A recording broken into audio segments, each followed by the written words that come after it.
બોટાદ જિલ્લામાં મેઘરાજાએ ધડબડાટી બોલાવી છે। અનેક પંથકમાં ભારે વરસાદને કારણે જનજીવન અસ્તવ્યસ્ત થઈ ગયું છે। ત્યારે બરવાળાની ઉતાવળી નદીમાં ઘોડાપૂરની સ્થિતિ સર્જાઈ હતી। અચાનક નદીમાં પૂર આવતા પાણીના પ્રવાહમાં ભેંસો અને ગાયો પણ ઝપેટમાં આવી હતી। મહત્વનું છે કે ખાંભડા ડેમમાંથી છોડવામાં આવેલ પાણી તથા વરસાદને કારણે નદીના પ્રવાહમાં સતત વધારો જોવા મળી રહ્યો છે। ત્યારે ઉતાવળી નદીમાં ઘોડાપૂર આવતા અનેક રસ્તાઓ બેટમાં ફેરવાઈ ગયા હતા। આ તરફ બરવાળા તાલુકાના ખાંભડા ડેમના 4 દરવાજા ખોલવામાં આવ્યા છે, કારણ કે ઉપરવાસમાં ભારે વરસાદને લીધે ડેમમાં પાણીની આવક વધી ગઈ છે। આ પાણી ઉતાવળી નદીમાં છોડવામાં આવ્યું હતું, જેના કારણે નદી હાલ 2 કાંઠે વહી રહી છે। આ સ્થિતિને ધ્યાનમાં રાખીને નીચાણવાળા ગામો જેવા કે ખાંભડા, બેલા, ટીંબલા, કુંડળ, બરવાળા, ખમીદાણા, નવા નાવડા, જૂના નાવડા અને વાઢેડાને એલર્ટ કરવામાં આવ્યા છે। સાથે જ તંત્રે નદીના પટમાં અવરજવર ન કરવાની સૂચના આપી છે, જેથી કોઈ અનિચ્છનીય ઘટના ટળે।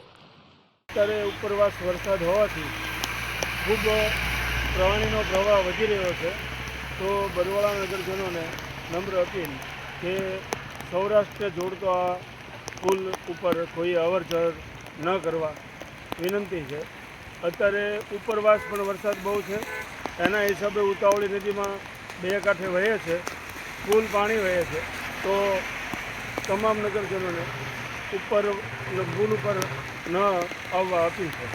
ઉલ્લેખનીય છે કે બોટાદ જિલ્લામાં ગત મોડી સાંજથી વાતાવરણમાં પલટો જોવા મળી રહ્યો છે। 10 ઇંચથી વધુ વરસાદ ખાબકતા જિલ્લાના અનેક પંથક પાણી થઈ ગયા હતા, તો નદીઓમાં પણ ઘોડાપૂરની સ્થિતિ જોવા મળી રહી છે। ત્યારે આ તરફ ગઢડાની ઘેલો નદી પણ 2 કાંઠે વહેતી થઈ હતી।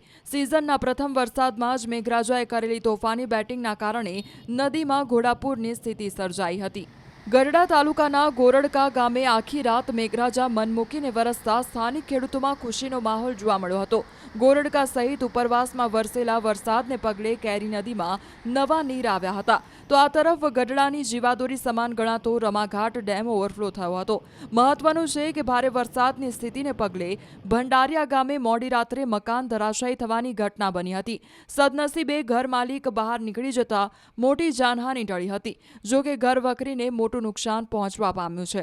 જિલ્લામાં સાર્વત્રિક વરસાદ પ્રથમ વરસાદ જ મેઘ તાંડવ જેવી સ્થિતિનું બોટાદ જિલ્લામાં નિર્માણ થયું છે। ત્યારે આ દ્રશ્યમાં જોઈ શકો છો તે પ્રકારે સમગ્ર સૌરાષ્ટ્રમાં પ્રવેશવાનો એટલે કે અવરજવર કરવાનો એકમાત્ર માર્ગ એટલે કે બરવાળા આ છે। બરવાળા ઉતાવળી નદી ખાતેનો પુલ છે, જ્યાં ઉપરવાસમાં પડેલા સતત વરસાદ અને ખાંભડા ડેમના 4 દરવાજા ખોલી છોડવામાં આવેલું ઉતાવળી નદીમાં પાણી હાલ પુલની લગોરગથી વહી રહ્યું છે। સમગ્ર જિલ્લામાં વરસાદે હાલ મેઘ તાંડવ જેવી સ્થિતિનું નિર્માણ કર્યું છે। ત્યારે પ્રવેશવાનો આ એકમાત્ર પુલ જે છે તે હાલ પાણીથી લગોલગ વહી રહ્યો છે। ઉતાવળી નદી હાલ ઘોડાપૂરની સ્થિતિએ બંને કાંઠે વહી રહી છે। ત્યારે વહીવટી તંત્ર દ્વારા અહીં ખાસ પ્રકારે તમામ પ્રકારની કોઈ પણ અણબનાવ ન બને, કોઈ પણ દુર્ઘટના ન બને તે માટેથી ભાવનગર તરફથી આવી રહેલો એક તરફી પુલ જે છે તે હાલ બંધ કરવામાં આવી રહ્યો છે, અને એક બાજુનો પુલ બંધ કરી અહીં મામલતદાર, નગરપાલિકા, વહીવટી તંત્રનો જે સ્ટાફ છે તે સ્ટાફ પણ હાલ પહોંચી ચૂક્યો છે, અને સમગ્ર જે એક તરફી પુલ છે તે બંધ કરી દેવામાં આવ્યો છે, અને એક તરફી હાલ રસ્તો જે છે તે ચાલુ રાખવામાં આવ્યો છે। એક તરફી રસ્તા પરથી બંને વાહનો એક સાથે અવરજવર કરી શકે તે પ્રકારની વ્યવસ્થાઓ જે છે તે હાલ કરવામાં આવી રહી છે। ત્યારે એક તરફી બંધ કરી લોકોને ત્યાં તકલીફ ન પડે કે જે પ્રકારની દુર્ઘટના ન સર્જાય તેને લઈ તકેદારી હાલ રાખવામાં આવી રહી છે। પરંતુ સતત 2 દિવસથી બોટાદ જિલ્લામાં સાર્વત્રિક વરસી રહેલા વરસાદના કારણે ગઢડા હોય કે બોટાદ હોય કે બરવાળા હોય ક્યાંક ને ક્યાંક પરિસ્થિતિ હાલ વરસી રહી હોય તેવી સ્થિતિનું નિર્માણ થઈ ચૂક્યું છે। અને હાલમાં બોટાદનો જે બરવાળા સૌરાષ્ટ્રમાં પ્રવેશવાનો એકમાત્ર જે પુલ છે તે પુલની એક તરફી સાઈડ વહીવટીતંત્ર દ્વારા બંધ કરવામાં આવી છે, અને એક તરફી હાલ શરૂ છે, પરંતુ નદીનો સ્તર સતત પાણીનો પ્રવાહ વધી રહ્યો છે। વિજયસિંહ ચુડાસમા, ન્યૂઝ 18 બરવાળા। બોટાદ જિલ્લામાં ભારે વરસાદના કારણે ખેતરોમાં પાણી ભરાઈ ગયા છે। બોટાદ ગઢડા રોડ પર આવેલ ટાટમ નજીક ખેતરો જાણે તળાવ બની ગયા હોય તેવી સ્થિતિ જોવા મળી રહી હતી। ગત મોડી સાંજથી રાત્રિ દરમિયાન અતિ ભારે વરસાદ વરસ્યો છે, જેના કારણે ખેતરો પાણીથી તરબોળ થઈ ગયા છે। નદીમાં ફેરવાઈ ગયેલા ખેતરના દ્રશ્યો સોશિયલ મીડિયામાં વાયરલ થઈ રહ્યા છે। બોટાદ જિલ્લામાં મેઘરાજા તોફાની બેટિંગ કરી રહ્યા છે ત્યારે ગઢડાના ઈશ્વરિયા ગામનો કોઝવે તૂટ્યાની ઘટના બની હતી. ઈશ્વરિયાથી લાખણકા જવાનો કોઝવે અચાનક ધરાશાયી થતા આસપાસના વિસ્તારમાં રહેતા લોકોએ હેરાનગતિ ભોગવવાનો વારો આવ્યો હતો. ગઈકાલ સાંજના સમયથી વરસી રહેલા વરસાદને પગલે બોટાદ શહેરના ભાવનગર રોડ પર આવેલ 3 થી 4 સોસાયટીમાં પાણી ભરાઈ ગયા હતા. સોસાયટીમાં આવવા જવાના મુખ્ય માર્ગો પર કમર સુધીના પાણી ભરાઈ જતા જનજીવન અસ્તવ્યસ્ત થઈ ગયું હતું. તો કેટલાક વિસ્તારોમાં રહેલા ઘરમાં પણ પાણી ભરાતા લોકોએ પારાવાર મુશ્કેલીનો સામનો કરવાનો વારો આવ્યો હતો. આ ઘટનાને પગલે સ્થાનિકોમાં રોષ જોવા મળી રહ્યો છે. પહેલા જ વરસાદમાં તમામ સોસાયટીઓમાં કેળામાં પાણી ભરાઈ ગયા છે અને ખરેખર પાણીનો નિકાલ નથી, દબાણ થયેલું છે. તમામ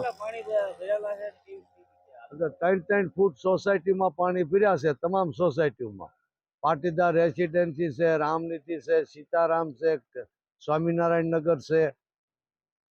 તો મૂળ આનું કારણ વરસાદ કે બાકી નથી રહી કે એવો વરસાદ વર્યો છે, પણ મૂળ દબાણ છે કે પાણીનો નિકાલ જ નથી. તો આનો તાત્કાલિક કંઈક નિર્ણય કરવો જોઈએ. તમામના ઘરમાં પાણી ભર્યા છે. લાઠીદડ નજીક સાગાવદર ગામે એક દુઃખદ ઘટના બની હતી. માતાજીના દર્શન માટે જૂનાગઢથી આવેલા લોકોની કાર નદીના વહેણમાં તણાઈ ગઈ હતી. આ કારમાં કુલ 7 લોકો સવાર હતા, જેઓ દર્શન કરી પરત ફરી રહ્યા હતા ત્યારે અચાનક નદી ગાંડીતુર બનતા પ્રવાસીઓની આ કાર તણાઈ ગઈ હતી.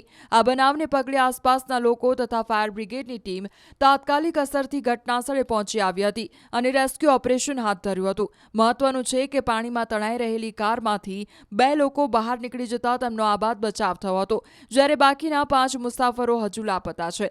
સમગ્ર મામલે સ્થાનિક વહીવટીતંત્રએ મુસાફરોની શોધખોળ હાથ ધરી હતી. ઉલ્લેખનીય છે કે રાણપુર તાલુકાના માલણપુર ગામે કાર પાણીમાં તણાતો વિડીયો સામે આવ્યો છે. માલણપુરથી હડમતાળા ગામના રસ્તે આવેલ નદીના વહેણમાં વેગેનાર કાર તણાઈ ગઈ હતી. કાર જ્યારે તણાઈ રહી હતી તે સમયે સ્થાનિકો ઘટનાસ્થળે દોડી આવ્યા હતા અને કારમાં સવાર લોકોને બહાર નીકળવાનું કહેતા ચાલક તથા અન્ય વ્યક્તિને કૂદી જવાનું કહેતા તેઓ કૂદ્યા હતા, જેમને સ્થાનિકોએ રેસ્ક્યુ કરીને બચાવી લીધા હતા.